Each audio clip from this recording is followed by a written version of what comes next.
Hello, today we're making Vegemite and cheese scrolls. We are going to use the dough from the 3 cheese spinach scroll recipe from Cookie Dough.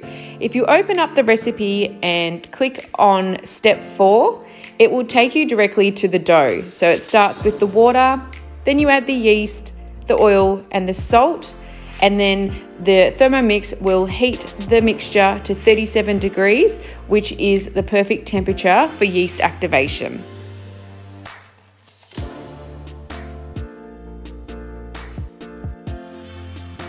Once the yeast is activated, we're now going to add 500 to 520 grams of baker's flour. You can use a plain flour, but baker's flour will yield you better results. It's just going to combine the water and the flours together.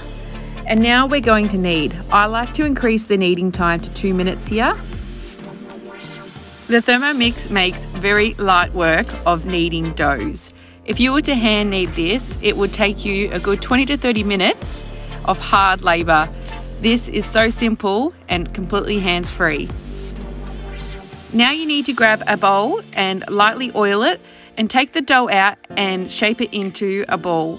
Place it into the oiled bowl and then cover with a silicone cover or a beeswax wrap or cling wrap if that's what you have at home.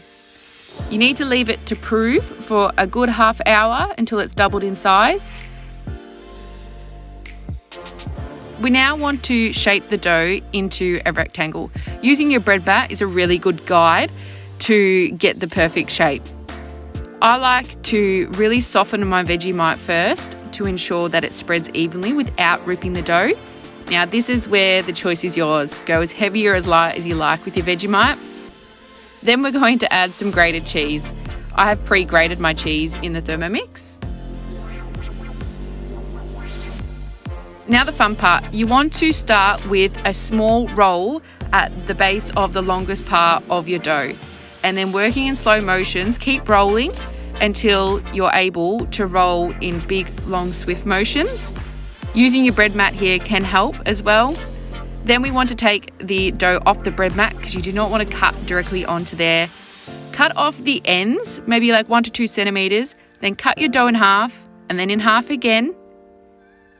And then I want you to cut those halves into 3s.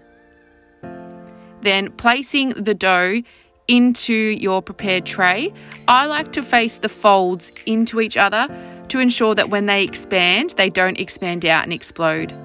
We need to let the dough rest for another half an hour and then you can place into your oven at 200 degrees. There's no need to preheat and bake for 30 minutes or until they're cooked to your liking. Then allow them to cool onto a wire rack and then you can enjoy them or you can place them in the freezer ready for school snacks later in the week.